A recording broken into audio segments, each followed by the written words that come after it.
Let's jump right in. Today on The Explainer, we are looking at a tool we use every single day. But honestly, we rarely take the time to truly master it. I'm talking about language. Now, don't worry, we aren't just reviewing dry, dusty grammar rules today. No way! We're building a master communicator's toolkit, one that's going to empower you to bend sentences to your will, craft totally vivid stories out of static images, and to code unfamiliar language like a real detective. Here is our game plan for today. First up, we've got the power of sentences. Second, the art of transformation. Third, crafting picture compositions. And finally, decoding words and context. Let's get to it. Okay, let's dive into this first part, the power of sentences, the basic unit of expression. We really have to start with the foundation here. The sentence is the basic unit of expression in English. I mean, it is the absolute core building block of our entire toolkit. We kind of take them for granted. But why are they so important? Well, because the particular meaning of any single word is actually defined by the sentence it lives in. A word by itself is just floating potential until you lock it down into a sentence. The sentence is what gives that word life, context, and a definitive purpose. Now, as a writer, you have 4 distinct structural tools at your disposal. Think of these like different brushes for your canvas. You've got declarative or assertive sentences to make statements, interrogative sentences for asking questions, imperative sentences for giving commands, and exclamatory sentences to express really strong, sudden feelings. Speaking of expressing strong feelings, let's look at this classic textbook example of an exclamatory sentence from our source text. Alas, he is dead. I kind of love this because it has this slight absurdity and sheer dramatic flair to it that you just don't hear in everyday conversation, right? But it perfectly highlights the emotional weight a sentence can carry. You certainly wouldn't deliver this kind of heavy news with a standard, flat declarative tone. The grammatical structure literally has to match the emotion. All right, moving on to section 2, the art of transformation, changing the structure. So I want you to think of sentence transformation like a before and after home remodel. You can completely remodel a sentence's grammar without altering its core meaning at all. Check out this affirmative sentence. Only a prince can afford such a luxury.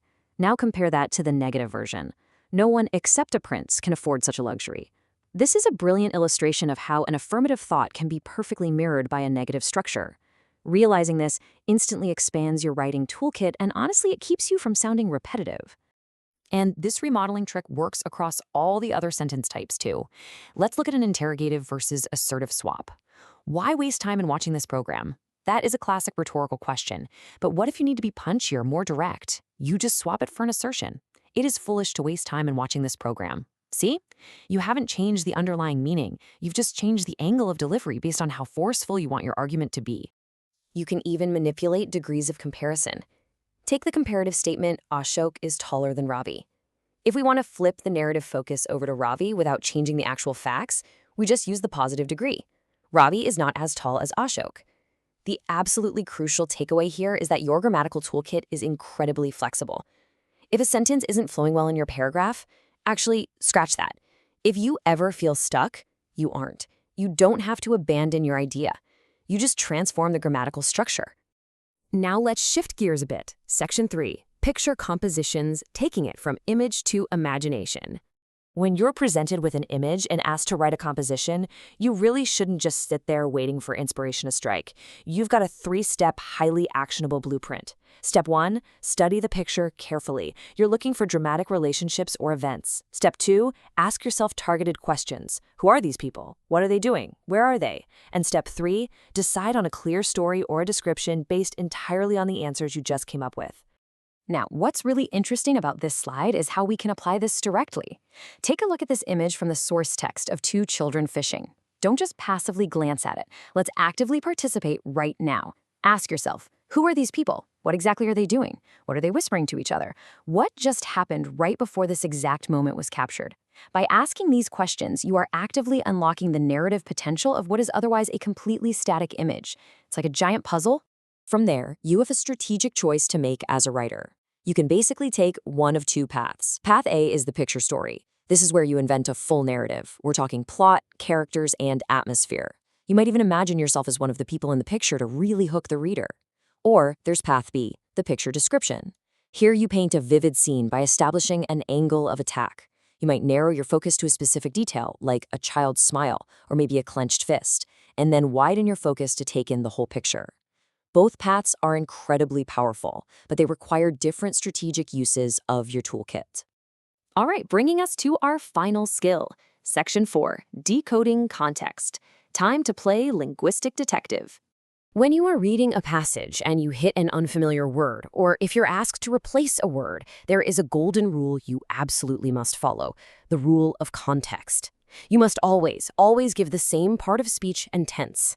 For example, if the text says, "he was unhappy," the word unhappy is an adjective.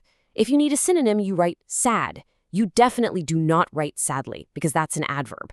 Precision matters here, folks. A master communicator replaces a word with an exact structural match, so the sentence continues to read perfectly smoothly. Now, a fantastic shortcut for your linguistic detective work is understanding how antonyms are formed, especially using negative prefixes. Take a look at this table. By simply adding a tiny prefix like dis, ill, or im, you flip the word's meaning entirely. Pleased instantly becomes displeased. Legal becomes illegal. Possible is suddenly impossible.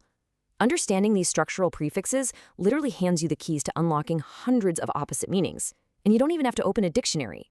But hey, decoding context isn't just about grammar, right? It's about following narrative clues. The source material shares this hilarious anecdote to prove this. We meet a character known by the absolutely disgraceful nickname of Wilfred the Snatcher, who happens to be an acute kleptomaniac. Later on, another Wilfred, Wilfred the Attaché, comes to visit. Well, the nervous hosts completely miss the contextual clue and they mistakenly hide all their silver from the wrong man. If they had just paid attention to which Wilfred they were dealing with, they could have avoided total embarrassment. Context really is the whole shebang. Well, that brings us to the end of our masterclass. We have gone from the microscopic building blocks of sentence types, through the art of grammatical transformation, all the way out to the macroscopic art of visual storytelling and contextual decoding. We've built a pretty incredible toolkit today, so I want to leave you with one final provocative thought. How will you use this toolkit to transform your own writing today? The tools are right there in front of you, just waiting to be used. Go out and build something incredible. Thanks so much for joining me on this explainer, and I will see you next time.